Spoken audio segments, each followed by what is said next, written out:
Hey everyone, this is Randy Malden with Supply Leaders Academy. We're going to get started here, top of the hour, 3 p.m. Eastern, here on the East Coast. And as we're waiting for about a minute to let other people join us, go ahead and just chat in the chat box there and just let us know where you're from, what's going on, where you're at, what the weather's like. We know we just had a couple of hurricane type situations here in Florida. I know there's several there and on its way to Hawaii, and many different weather activities happening all over the world, which is always exciting and fun, which can be interesting at sometimes.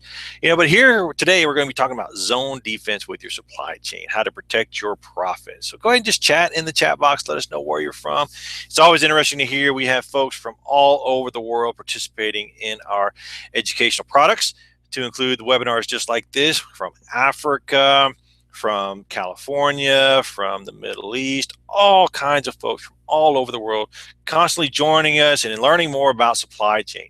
And today we kind of put the supply chain in context of American football. American football is where they have the helmets, the pads, and they go after each other and they try to score points. And part of that game, one of the strategies they developed is what they call a zone defense. A zone defense is where you set that up, and we'll talk about that. But as we get started, let's think about some things here. Let's take a look at our presentation here. Let's go ahead and get started. Is your supply chain team look like this? At the end of the day, they're beaten up, they look horrible. They're all kind of looking, but they're happy, right? You see all these guys are smiling, they're happy, they love their job, but they're beat up at the end of the day. They're just like, man, it's just been a good day. They love their job, wouldn't do anything else except supply chain, procurement, purchasing stuff because they love it. They love what they do, and they wouldn't do anything else. But it doesn't have to be so, what's the word I'm looking for? Painful. It's, interesting how it always works. Hey, Jerome from Hawaii, good go. Hope you're safe with those hurricanes coming your way. I know there's quite a few been hitting you, so stay safe, my friend. And hopefully this isn't what your team looks like because of the hurricane.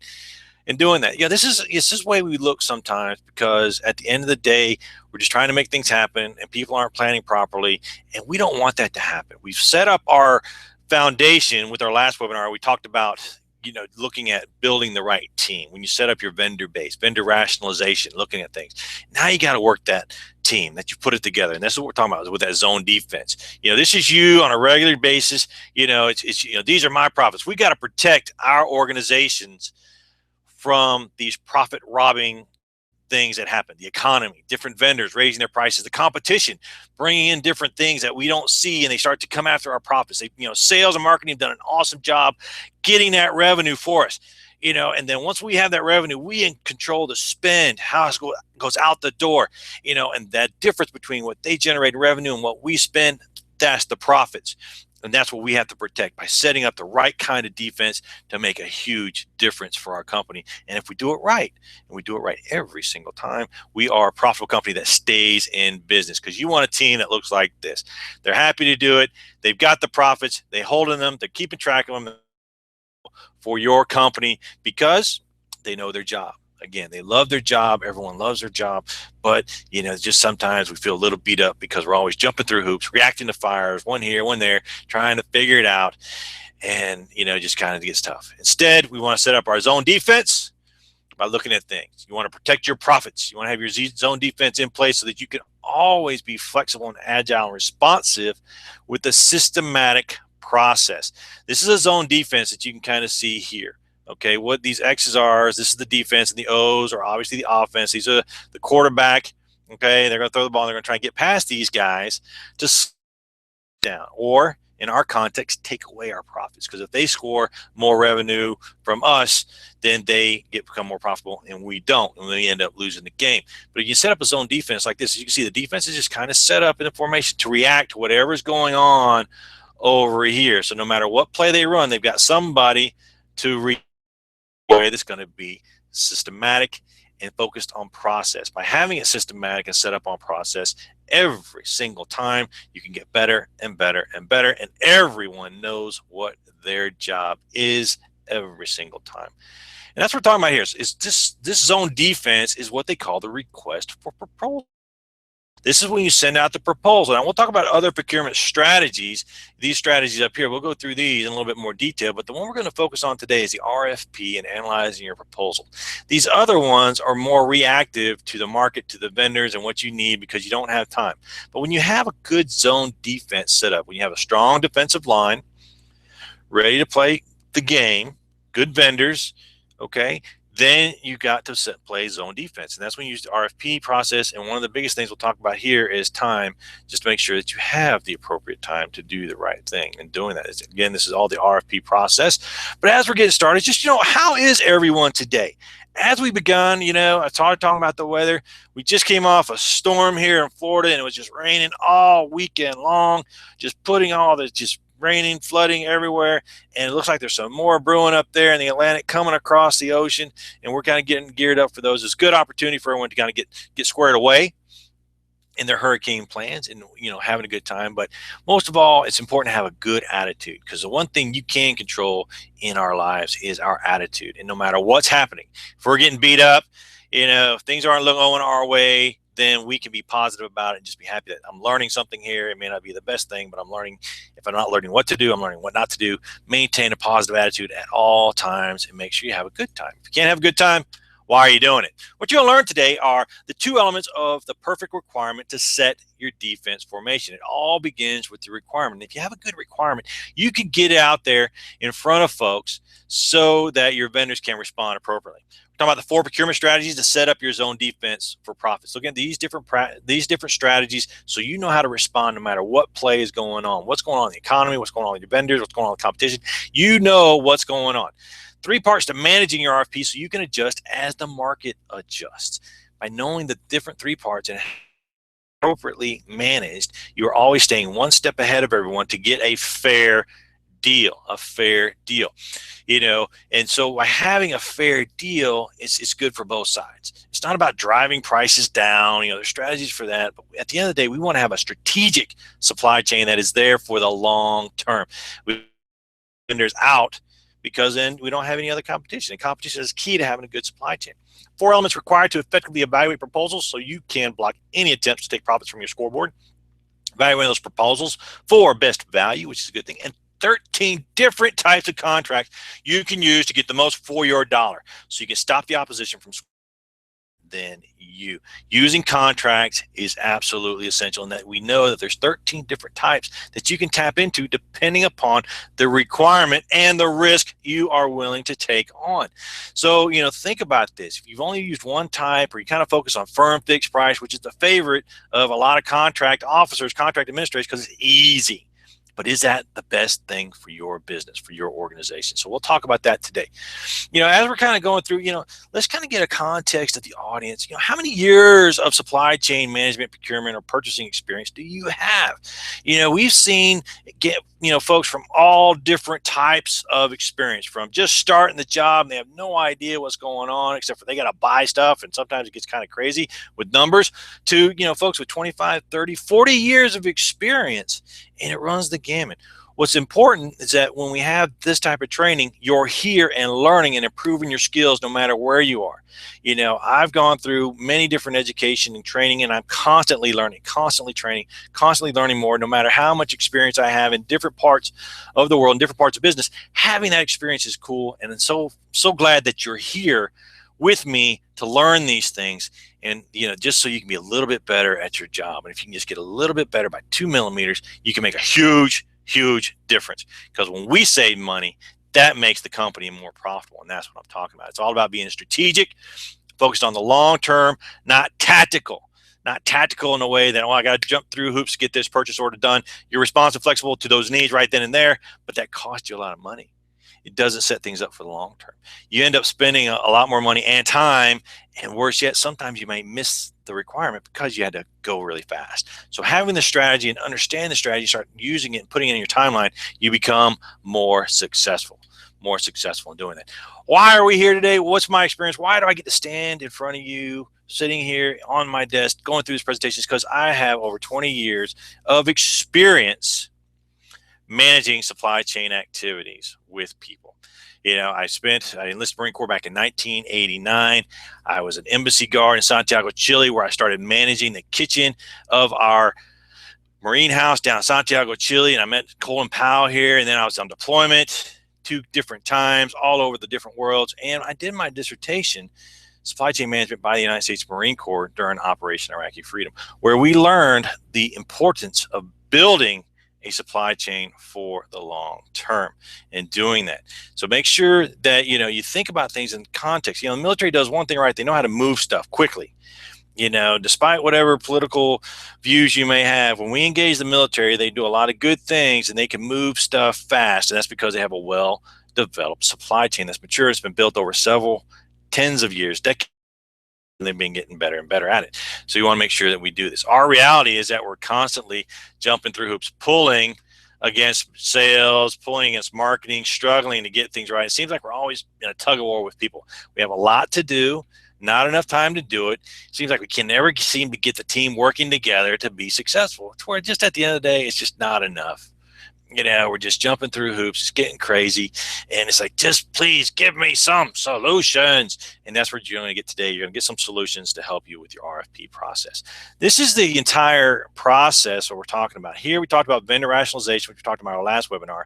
And if you haven't seen it yet, the email that invited you to this webinar, there's a link in there for the replay. So you definitely go ahead and take a look at that. We go through this process here. We will rationalize our vendors to build that defensive team, that defensive line. With that defensive line, we go in to rationalize our vendors. We're going to rationalize our vendors to make sure that, that we're doing the right things with our, rationalize our vendor here. Then we're going to use the RFP process to manage that process to get the best value. And then ultimately, once we award a contract, we're going to go through the contract administration process, which a lot of us live in day to day. So that's an overview of the entire way to manage your supply chain like a defensive line. This is where we get the RFP process, and we're going to start out with looking at the 2 elements of the perfect requirement. So you can set the defensive formation. That's what we're talking about here, is your requirement. It comes down to having a scope of work, a statement of work, okay? We have a specification, which has performance and design, and then we also have quality. With the performance and design, exactly what is it that we want? Working with our internal customers to figure out exactly what they need for us to go out on the market and get for them. And to get that requirement, that very specification, we want to know what it is they want it to perform, how they want it to perform, and design, what does it need to look like? Once we have those 2 pieces, then we're going to say, well, what makes a good one? What's a good quality that you want? What is the level of quality that you want? Because sometimes high quality things require expensive things, and lower quality is okay. Depending upon what the requirement is, that's what's important. Once you know the specification, the quality required, then you have a requirement to go out on the market, to go work with our vendors. And that's the step. The next is to make sure you have the right vendors involved in this. And when you rationalize your vendors and you know which vendors are in your database, you know which ones to go to. So you don't want to send an RFP out to thousands of vendors, because what are you going to get back? Hundreds of responses. And you just don't have time for that.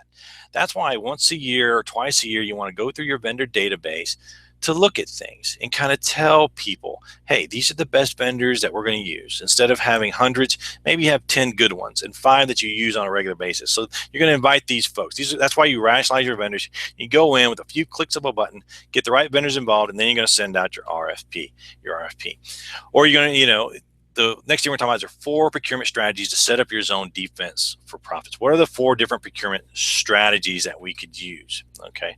Of course, we have the offer. This is where our vendor comes to us, or we go to our vendor and we say, we have a requirement that needs to be filled. Okay. Or they say, I have something. So they're making an offer, and then we go through negotiations, and then we purchase the thing because we know exactly what it is. We may go through an informal bid or quote process where we send out a few emails to our specific vendors, and they respond back to us with their bid or quote. We pick up the phone, we call 3 folks, and they say, give me a quote, give me a quote, give me a quote, and then we work with it from there. Okay, so informal bid, informal quote, that's just, just kind of an informal process. That's where you go to your preferred vendors. These are the guys that you count on, and they're the ones that can usually respond in a way that looks good. Then you have the RFIP, RFP, RFQ, RFI process where you send it out, and it takes time to get it on the street, receive responses, Is select a vendor and then move forward with the contract administration process. We have to analyze those proposals in the context that we're looking for. We analyze for the best value. It's not just about the price, even though price has an influencing factor. It's not the only thing that we're looking at. Okay, and then sealed bids is another strategy where you have it their response. It's in a sealed envelope. It's all received by a certain date and time. Once it's received, then a certain date and time, we open it and we go through and we look at it and we make sure that we have the right bid. And the lowest technically acceptable bid is usually the one we award it to. Okay, it's just a different way of going through the strategy. Thinking about that, what strategy do you think is best for you? And it all depends upon what you're looking to do and what you're looking to get done and how much time you have. Time is one of the biggest factors that drive our different way we're going to do it. So now we're going to talk specifically about the RFP, the three parts of managing your RFP so you can adjust as the market adjusts. There's three different parts that we're going to look at specifically: comparability, fairness, and our response time. Fairness and our response time. We're going to go through that and take a look at those things. Okay, so we're going to manage the RFP. So we've sent the RFP out. To have a good RFP, we got to make sure it's comparable. That when we can look at apples to apples, oranges to oranges. You don't want to look at apples to oranges because you're not going to be able to come up with a fair price. Instead, you want to make sure they're comparable in a way that makes sense. And the way you do that is by having the right format. In other words, you know exactly where you want this scope of work and you want their proposal, technical proposal to be. You know exactly where you want their operational part of the proposal to be. You know exactly where you want the pricing proposal to be. You want to make sure all that is in the same place. So when you open it up, you look at it step by step by step and you go through the format so that it's comparable. You can look at 10 easily and it makes it easier for the vendors as well because they know exactly what to look for. The other thing you want to look at dates, make sure that your dates are appropriate, that you're not asking them to submit something to you before a weekend or during their peak season or after hours. So you want to make sure all your dates are good. And the terms and conditions are well known to your vendors because there's certain things that may be a little too risky for them to take on. So you make sure that's clear in your format or when you first start your RFP and you get it on the street so that there's something that's going to from participating, they know about that up front. For example, net 60, net 120 or something like that. That's the cost of money they've got to include in their proposal. Or that you require a bond or any number of different things that you would have in your terms and conditions that would be a go no go decision for a vendor in doing that. Make sure that your RFP is fair for everyone. Make sure it's fair in regards to confidentiality, that we're not going to share proprietary information with their competition. So we're going to make sure it's confidential and it's maintained confidentiality. That's one of the things you want to make sure you put in your format is that you tell them mark all proprietary information as proprietary information so it doesn't accidentally get leaked out to somebody else. Okay, if you're looking at public purchasing, those type of things, then when they do the response or the Freedom of Information Act and they ask for stuff, if it's not marked proprietary, then your competition can get the information, and we don't want that. So we want to make sure we have a fair proposal that identifies what's confidential. Any conflicts of interest, meaning if there's someone on the purchasing decision process that has a personal interest in this purchase, they need to identify that and disclose it so they can be taken off this so that you don't have any improper things going on, conflicts of interest. You want to make sure that it makes sense. You don't want the, my brother, for example, does certain things. If I'm going to be on that purchasing decision, if I'm there and even if I don't like my brother, for example, it doesn't matter. People say, well, he's your brother, that's why he won the business. Even if he was the best choice, because there was that appearance of inappropriate relationship, they're going to say, hey, that's not appropriate. So you want to identify those, get those on the street so everyone understands any conflicts of interest. If you're going to cancel the RFP for any reason, you need to let people know as soon as possible so that they can stop it. Vendors are working, they're putting money, time, and effort towards people. It's where if you're going to cancel the RFP, they need to know. Say, okay, so they can stop working on it and they go work on something else. So we want to make sure that it's canceled in appropriate time. And then protest, you want to anticipate protest. What do I mean by that? And this protest, not just on the public sector, but also the private sector, because once you go through the process and you award the contract, what happens are people then question that decision. What you want to do when they question that decision, we'll talk about this during the evaluation process, and when they question that decision, you want to make sure that you follow the rules the way you set them in the RFP. So if you're going to evaluate it a certain way, you evaluate it that way. Okay, you don't deviate from it, or if the requirement is set in the scope of work, statement of work, that you contract in that requirement. Okay, so if it's not, people are going to protest. They're going to say, wait, you awarded the contract not using the criteria you said you were going to use. Wait, you awarded a whole different contract than what we were competing on, so we need to rewrite a whole different proposal.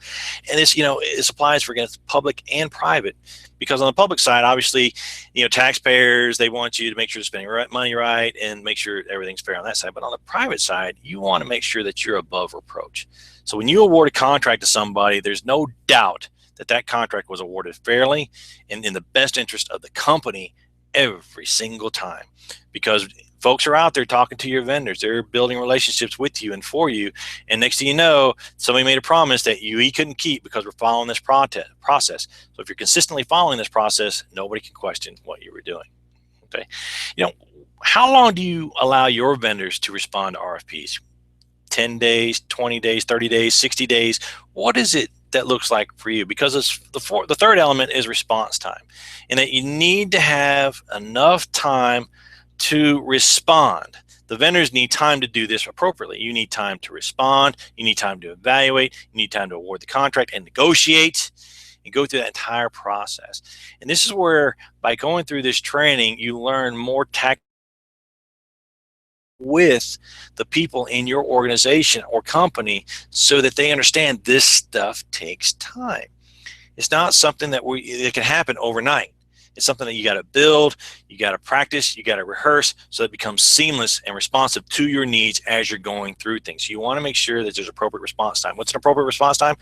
I don't know. Everyone's different. It depends upon your organization, how well rehearsed your supply chain is in this process. Just getting started out, maybe 30 to 60 days may be appropriate response time. If you have a well rehearsed and good requirements that are well known, it may take 3 or 10 days, somewhere in there, in doing that. Or some very complicated requirements could take 6 months to a year, depending upon what's going on. What's appropriate depends upon the requirement and how much time you have. The less time you have, the faster you have to make a decision, which means you may waste time, and you don't want to do that. Okay. Next thing we're going to talk about is the 4 elements required to effectively evaluate proposals, so you can block any attempt to take profits from your scoreboard. This of your process. So once you receive the RFP in, you've received it. Now you're going to go through these 4 steps to make sure you award an appropriate and fair contract. It starts out with figuring out what tool you're going to use. What tool do you use to manage your supply chain? Do you have an ERP system that you use and leverage on a regular basis? Do you have an RFP system that you use and leverage on a regular basis? Or do you simply just use emails and Word documents and those type of things? Do you have any tools whatsoever? No matter what tool set you use, the things you want to make sure is transparent and easily auditable, so that if people have questions, you can show them exactly what happened. Okay, and that starts with a good evaluation tool, which allows you to rank the proposals, okay, grade them out, and make sure it's transparent. So you can rank them from top to bottom. This is the best vendor, second best vendor, third best vendor, on down the line, and then grade them and what makes them better than the others. So you can clearly see what makes them, so they fit in the rank appropriately. And that is transparent. Transparency is key. Again, a lot of times the private industry will say, well, that doesn't matter to us. We don't have to report to anybody except for our shareholders. That's exactly right. You have to report this to your shareholders. You're accountable to your shareholders, to the owner of the company. More importantly, you're accountable to your customers to give them the best quality that you can afford at the price they're paying for whatever it is they're paying you for. It needs to be transparent. And within your organization, if there's any appearance of inappropriate behavior, then you got to be able to show them, like, this is the process. This is why we chose vendor A instead of vendor B. This is why. And then they start to build trust and credibility with you, and that you're going to do the right things. Control. We're talking about controls. As you receive the proposals in, you want to make sure you control when they were received, how they were received, marking the date and time they were received, and all the things that were received. Did they submit everything appropriately? You're going to review the proposal. Did they meet all the terms, all the requirements in the proposal that they were supposed to submit to you? Because here at this point, if they're not responsive to your RFP, how responsive are they going to be to you in the long term? So you're going to review the proposal for the long term. Make sure it's good. You're going to retain these records, so again, you can audit what's going on and keep it record so everyone knows what's happening, and possibly request clarification from your vendors. Say, okay, I saw these 3 things. You're missing item number 4. Where is it? Or I see you said this in item number 2. Exactly what did you mean? As well as respond to their request. So they're submitting to you a proposal, so we need to be able to request that as well. And then that's where we respond. We're being responsive to their questions, requesting clarification, and responding to their questions so we can build a good control for our RFPs. And then ultimately, you want to be able to summarize it so it can be easily reported up the chain. What do I mean by that? So you're going through an RFP process. Say it's going to take 6 months. Your users, internal customers, are going to say, where are we at on this? So you want to make sure you have a summarization page, or you're using a tool that allows you with a clickable button, a click a button here, click a button there to say, okay, this is where we're at. Of the 10 vendors, these 3 have responded, these 7 have asked questions, and we're still waiting on that. By the end of next week, we should have all this in, and you can tell them exactly where you are in the process so they can easily see what's happening. Okay. Then make sure we're responsiveness. This is where we're evaluating the proposal to make sure they were responsive to the statement of work and the criteria in the RFP. Want to make sure that they are answering and meeting our specification. In other words, we ask for a ham sandwich, we expect. If we want a pink polka dotted truck, we expect a pink polka dotted truck. They're sending us, something different, a Ferrari, when we ask for a truck, they didn't meet our specification. So first and foremost, did they meet our specification that we requested for when we asked for the RFP? Are they able to solve our problem? Then we go in the quality requirements. How are they going to measure quality? Are they going to be able to meet our quality requirements? And how are they going to do that? We want to make sure that that was part of our requirement in the beginning, is quality, right? That was one of the key points. So now we were asking them, okay, how are you going to meet our quality? What is the quality process on your side to make sure that we receive it the right way every single time? Terms and conditions, that they reviewed them and have said they're going to comply with these terms and conditions and that they're okay. If they have any questions or issues, they would have asked those and we would have responded accordingly. So we want to make sure that they've been responsive in terms and conditions. Once we understand they've met our specification, then we may consider if you're going to even accept those substitutes. If that's not something you're going to do, then you've got to ask some questions like, hey, I want a Sony TV as good or better than a Sony TV. Okay, that means you're not going to accept anything less than the quality that a Sony TV can put out there. Okay, but if you're not going to accept substitutes, you want to make sure that's clear. Either way, you won't accept substitutes if they don't meet your original statement of work in those specifications. Okay, once we've received all this in, now we're going to go through the analysis part. So just imagine you sent your RFP out on the street. They've responded in kind, sent you their proposal. You've reviewed it to make sure they met the specification, quality requirements, terms and conditions, and if any substitutes you allowed those. Now you're going to set up your analysis team. It may be a team of 1 where you are sitting down and just going through it and going to analyze it, or maybe a team of many, depending upon how complicated your requirement is. Then you're going to go through the analysis piece. First is the technical analysis, where you're going to look at their technical response to it so that they've met that statement of work. What is the technical response? That may be where you have your team of engineers or your technical experts in place, and they're going to review what was submitted to make sure it's technically acceptable. Okay, and it's going to meet it, and they're going to grade how well they did that. Was it a good job? Then they're going to do the operational analysis. So we're going to have your business analysts in place. This is where they're going to go ahead and they're going to look at, does this business have the ability to meet this? Do they have the capacity? What else is going on in that business? Do they have the management team, the talent team? Do they have the right things? You're going to operationally look at it. Can this possibly happen? Is this the right business to handle this operationally? Then we're going to evaluate the price. One word of caution that I would offer here is to make sure that whoever's evaluating price is not included in the operational or the technical team. For some reason, I don't know why, but when people see the price, they start to judge the validity of the solutions. And I had this happen to me where I had someone where I shared with them a price on a technical thing that I needed them to review technically, and they said, yeah, they can meet the requirement, but this price is ridiculous, so I'm not approving this. It's like, that's not your job. Your job is to technically review it, and if it's good, then it's good. I negotiate the price.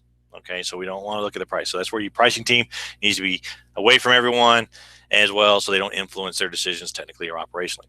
And then we're going to look at the cost. Here, the price is what you're going to pay. The cost is what you're going to have to own it. Total cost of ownership, from raw materials pre-acquisition, acquisition, operations and maintenance, and disposal. Everything in between, total cost of ownership. This is where it's critical to look at the Incoterms and how it's going to be shipped to you. Are you responsible for the shipping from point of origin to destination, or are they going to ship it all the way to you and they're going to take care of all that? Either way, this is where you want to evaluate and compare apples to apples. If they're going to say Incoterms X works and the other one's for doing DDP, it's not the same thing. One's going to cost you more than the other. So you want to make sure that you're able to compare that. That's just one example of one of the costs that you want to make sure is clear to everyone. To clarify that, you put that in your RFP instructions and it's make it clear. Must submit proposals in regards to X Works or Incoterms, X Works, DDP, whatever it is that you want them to provide to you. Then we're going to look at the business itself. Is this business a long-term business? Are they having any financial issues? Do they have the right management team? Do they have the experience on this management team? Is that management team going to work on my project? Because you have producing where they give you these awesome resumes, but those guys are never going to work on your project. They're going to work on other projects or doing something else, but they're submitting that to you to win the business. And then they're going to put the new junior guy who's just figuring the stuff out on your project. So you want to make sure that's clear from the beginning as well. Okay. Last thing we're going to talk about is the different types of contracts you can use to get the most for your dollar. So you can stop the opposition from scoring more profits than you. And this is where we're talking about the vendors charging you more than what's fair, where they start to erode your profits. This is the part we're talking about over here. As you can see, there's lots of different types of contracts out here that you can use. And if you're only using one or two of them, I hope you learn from this all these different types of techniques that you can use for the long term. These are different types of contracts. And then we're going to talk a little bit about terms and conditions that we want to make sure are in our contracts so we don't get in trouble. We're going to award the contract, negotiations. Negotiations is a different seminar altogether. We go in and we talk about how do we negotiate, and by having clarity on requirements, quality, you're better able to negotiate. When you go through this RFP process, you get market research, market understanding. So by the time you get to this phase, you're negotiating details, not big things. So you should be really close to it if you've done everything right up to this point. Negotiation should be the last and easiest step for you. Okay. And then when you start to look at things, you're going to award different types of contracts.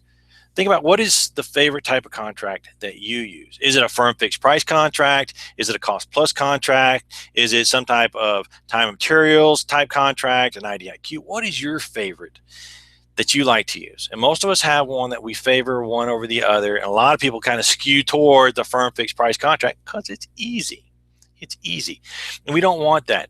Okay, we want to make sure that it's an appropriate contract for the appropriate reason, for the appropriate requirement, and that it's appropriate risk in doing that. Okay, so we want to make sure we use the right kinds of contracts. And that's why I love going through this part, because it kind of really opens everyone's eyes in a way that gives them multiple options. We had a contract we were doing, which was firm fixed price contract.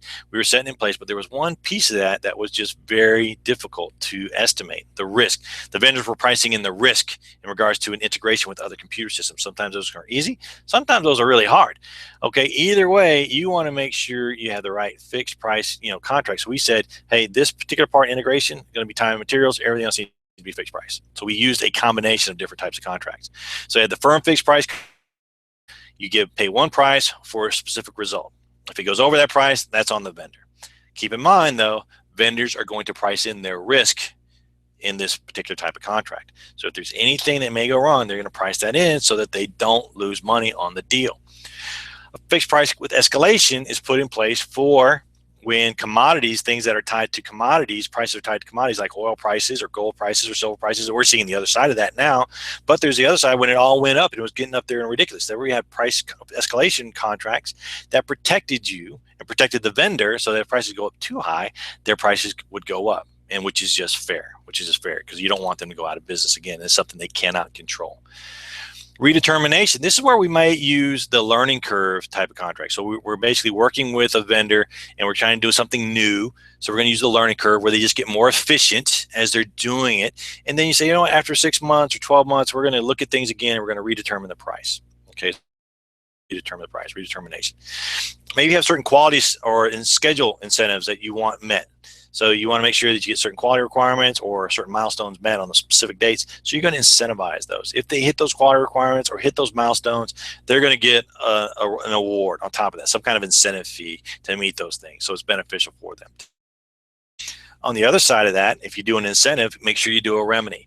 Meaning if you're going to reward them for good behavior, make sure you reward them for bad behavior as well. Meaning if they're supposed to hit a certain milestone and they miss it, then there's a certain dollar amount that's going to be charged for every day past that milestone. Because you don't want them to just say, okay, well, we missed the bonus, that's too bad. You had a reason to hit that milestone. So you want to make sure that's clear on the other side as well. So with incentives, you want to make sure you have remedies already clearly defined in the contract as well. Downward price protection is what you're experiencing now. With the cost of commodities and oil dropping, you would hope that you have one of these clauses in your contract so that you would benefit from the drop in prices as well. So that's downward price protection. So if things start to drop, you benefit from that downward price protection as well. Okay. And then a level of effort is a firm fixed price contract for a specific level of effort. You may use that for janitorial type services. That's just an example where you say, okay, I want this building clean, certain number of days a week, doing certain things, not to exceed 10,000 hours of labor. Anything more than that, then we need to renegotiate or recompete the contract out there. So you have a fixed level of effort, not to exceed a certain level of effort in doing that. Okay.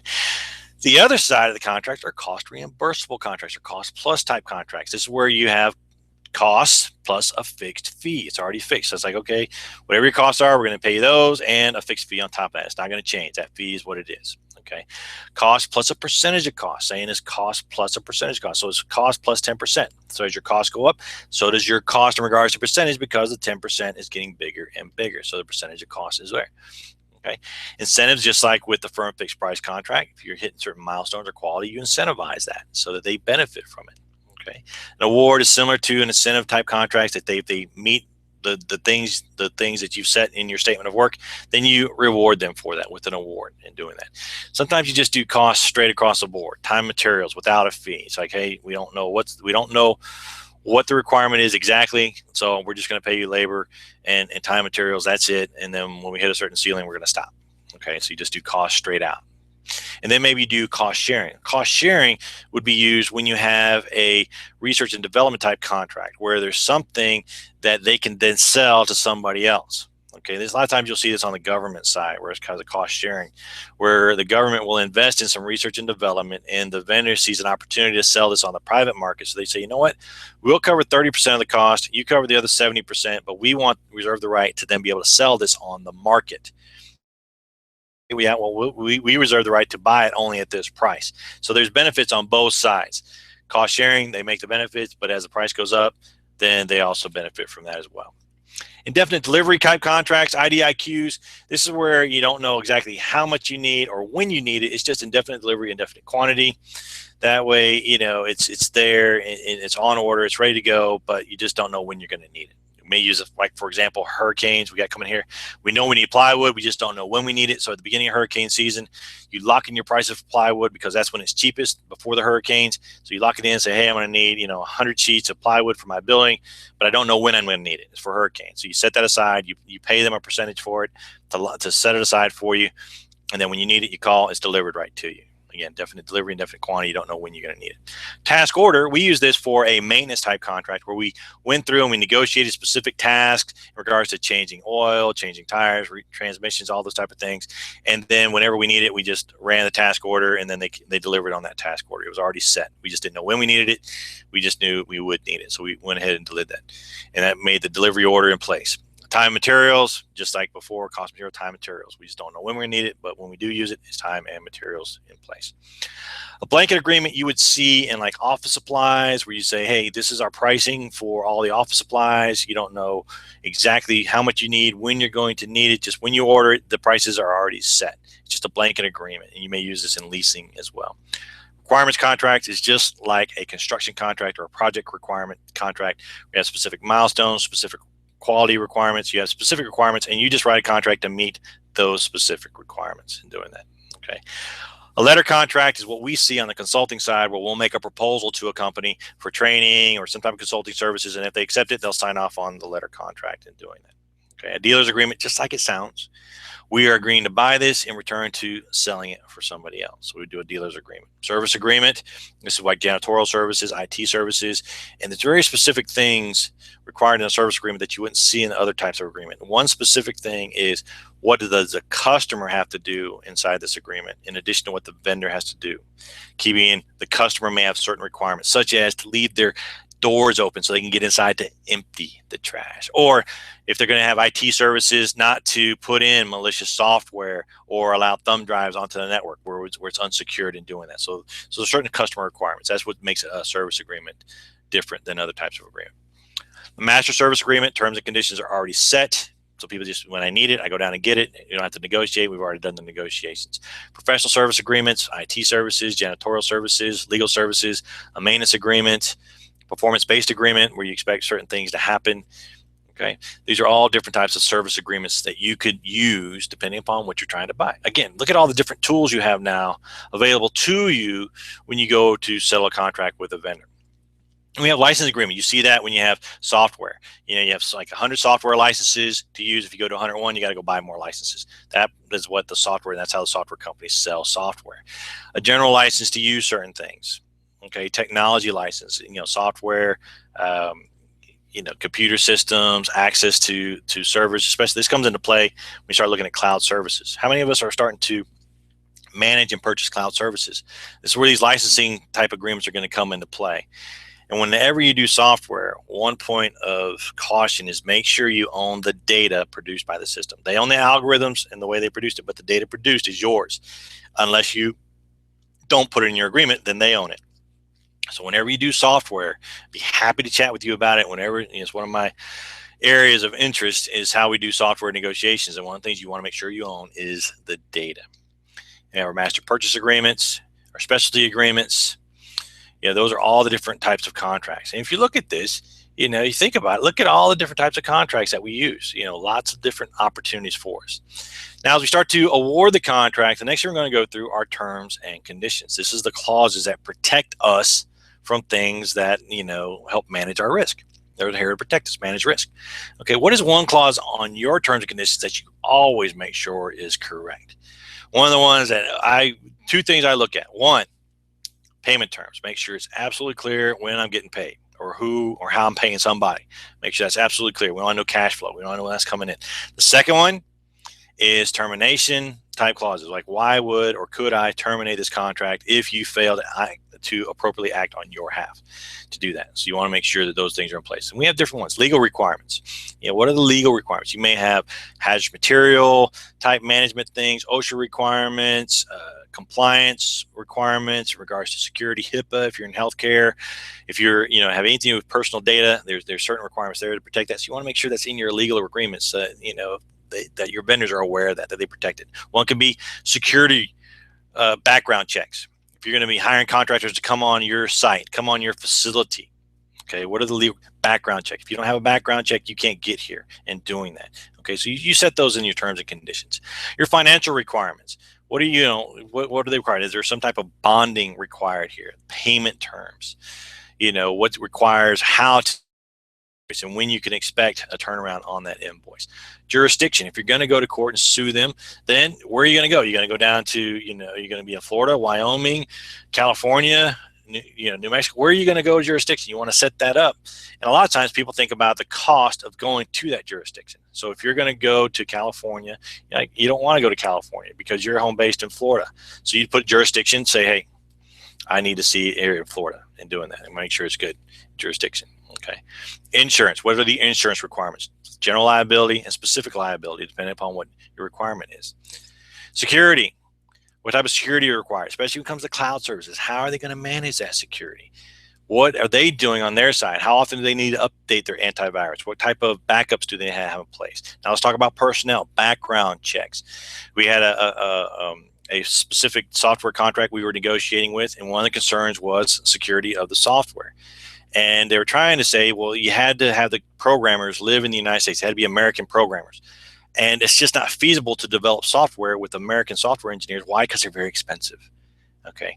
And the issue wasn't where they lived or who they were. They still wanted the best software engineers. The issue was they wanted to make sure that those people were secure. They had the right backgrounds.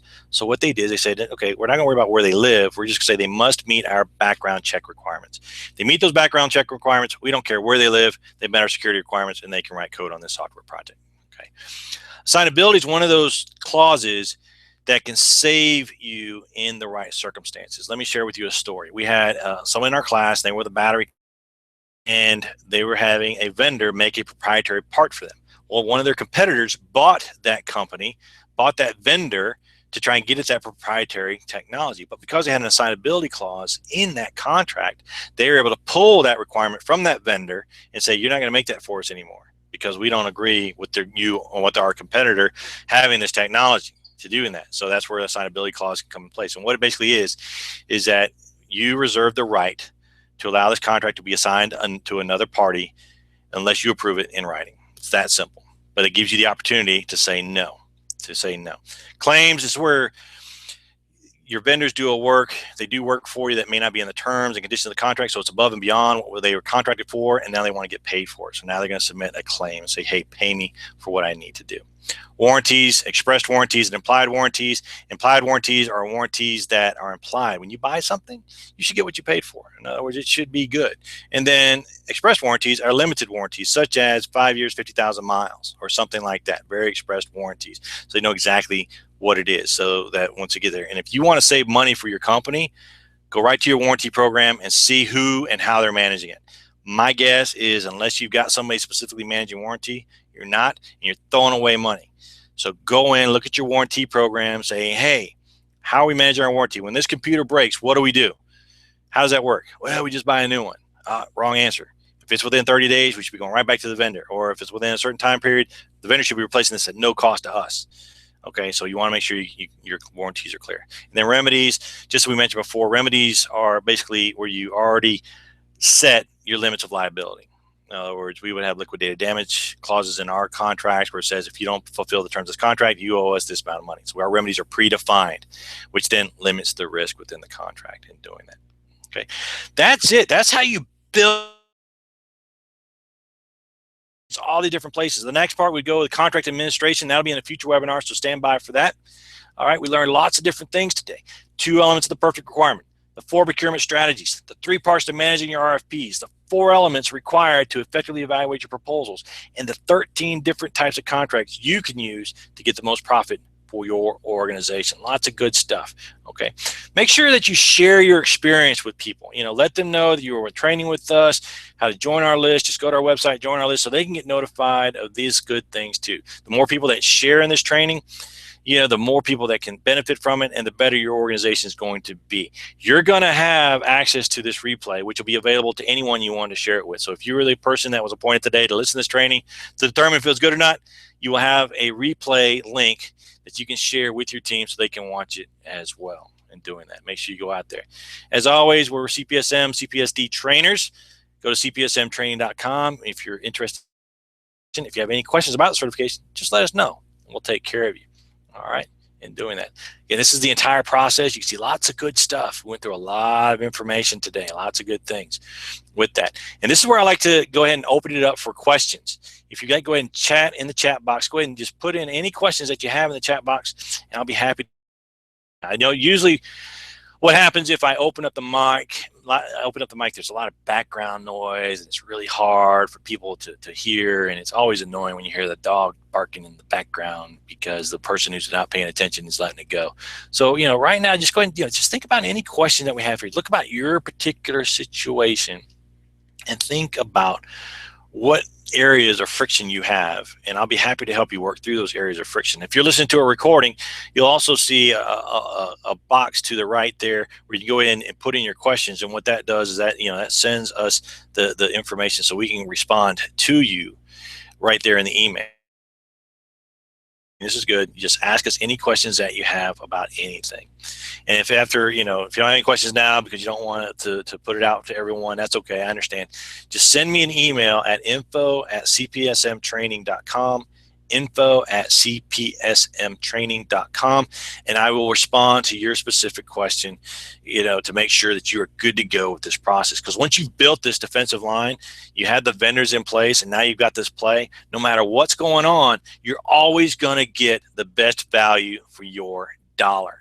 Okay, every single time you're going to be able to do that. All right. It's been great this afternoon. I know you're busy, and I know there's lots of things going on out there. So if you're good to go, I appreciate your being here. If you have any questions, send me those questions at info@cpsmtraining.com. I will respond to those questions and just shoot it to me, and we'll take care of it. Other than that, have a great day. I appreciate you being here on the training. Stand by for some more information coming out later this week about our next training coming up and starting here in the next few days. So we'll be sending that information out here pretty quick. Hope everyone has a great day. Take care, and we'll talk to you soon.